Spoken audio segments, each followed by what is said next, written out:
Hello, welcome to The Wild Review. I'm The Wild Reviewer, and today I'm going to review a thing. You might remember a while back I reviewed a show called Incredible Story Studio. It was a Canadian children's show that was actually pretty brilliant. The whole plot behind the show is that they would have kids all around the world send in stories to the company, I guess, and the best story that they thought was the best was made into an episode of this show. The best way that I described it was like an essay contest, and if you wrote the best essay, it would be made into an episode of a television show. The show overall, I gave it a pretty good review, and I thought it was very creative, and I even wondered why no other show on TV nowadays was like this, because it's kind of original, yet brilliant at the same time. Last time I talked about this show, I reviewed an episode called The Fake and the Fabulous, which was a short little story created by a young little girl. The moral in that story was that you shouldn't hate who you are. There was a character that wanted to be beautiful and good-looking like all the girls in her magazine, and she didn't like the body that she was in. And when she went to go get a makeover, she ended up paying the price for it. Even though it was kind of a good short little story, I decided to give it an okay review, seeing on how, yeah, it's good and creative, but at the same time, it's messed up. What is this? By messed up, I mean the characters and the plot, it's all over like a mess. It didn't make as much of sense as like other stories would. I mean, like, don't get me wrong, this story did get its point out, but at the same time, the plot was all over the place, and I felt like it was a little mess. So the episode was a little weird. In fact, a lot of these episodes of this show were weird, but the show itself was pretty genius. However, ever since I reviewed that episode and show, I got very curious into what other kind of weird episodes there were of this show. So I looked up some more episodes, and I found one that might be a little more disturbing than The Fake and the Fabulous. This one's called The Game. It's written by what seemed like an 11-year-old boy, or 12, I don't know how old he is.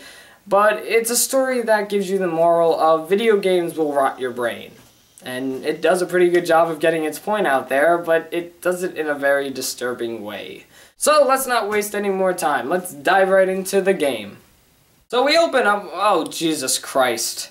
Yeah, there's this girl in the beginning of every episode who I found out was a main character, and she does something that kind of doesn't have anything to do with what the story is doing, but in a way she does. That makes no sense. She's very annoying. That's who she is. She complains a lot. If you want to make it big in this business, you gotta keep a poker face. You've got nothing, Boss Junior. Ooh, Boss Junior's playing mind games with me. Okay, I don't know what's sad here. The fact that she has no friends to play with and she has to play with her dog, or the fact on how her dog is beating her.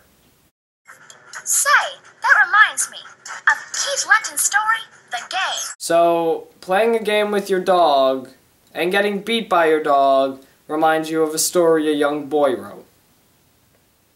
Alright. Okay. So when we actually get into the story, we get introduced to the three main characters who are brainiacs who, as it says in the narration, have a lot to learn still. You kids keep them floors clean. I'm sick of cleaning up after you. Oh, yes, sir. Mr. Pickens, he's a new janitor. I hear he's got learning difficulties. You mean the elevator doesn't go to the top floor? Wait. So, you're the three main characters. You're smart. You still have a lot to learn. You're making fun of a janitor who has learning difficulties. You're littering. And we're 1.5 minutes into this story, and you're doing all this stuff. You guys are dicks. Hey, Oscar. One can easily see. Now we're gonna see the drag coefficient. So, you're not gonna whisper? You're in class. Everyone could probably hear you. The teacher should be able to hear you. Is vector form. Milo, what is the value of x? 17. Thank you, Ivy. Okay, what the hell is this? These are smart children? Our three main characters are smart kids? They're bullies, that's what they are. They're picking on janitors, littering, picking on other students, and this smart guy doesn't even know what the answer is. Alright, well in any case, we see our main characters and half of the whole school in the storage closet where the janitor shows them an arcade game. So Ivy decides that she could totally beat the game and... Welcome to Alien Frenzy. Prepare to be... Do you think you can beat me? It's only a matter of time before you lose. Okay. I've seen more disturbing things on this show. What is the answer, Ivy? Well, what was the question? How can we give an answer if we don't know what the question is? Maybe the audience at home can answer it, but we need the question. So ever since she played the game, Ivy has become dumb. But how? Well, when Milo plays the game, Oscar notices a balloon connected to the game. And we find out that whenever somebody plays the game steals the intelligence of that person and it gets sucked into that balloon. Your turn.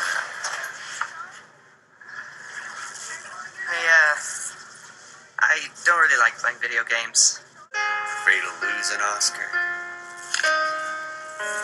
Go play. Ew, that's disgusting. Ew. He ate that apple and then you just ate it. Ew.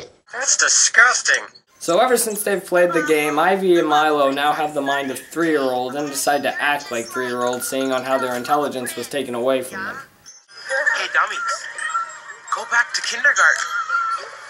Oh, I get it. So the bullies are now picking on the smart kids who are now dumb.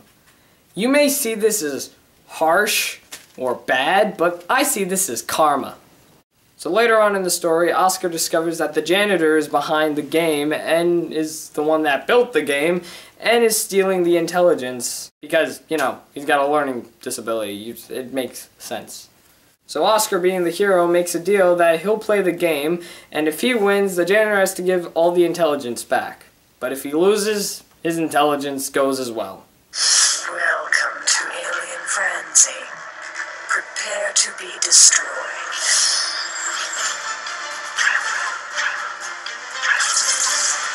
You know, I'm not gonna lie, this game seems very horrifying, especially with that robot girl. But if you take her and the thing that takes the intelligence out of your brain away from the game, it could actually seem like a pretty fun game. I'm dead serious, that does look fun. It looks funner than Pac-Man. I said it. It looks funner than Pac-Man, and I love Pac-Man.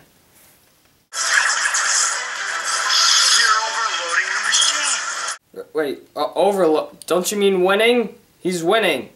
How can you overload this arcade game? So sorry.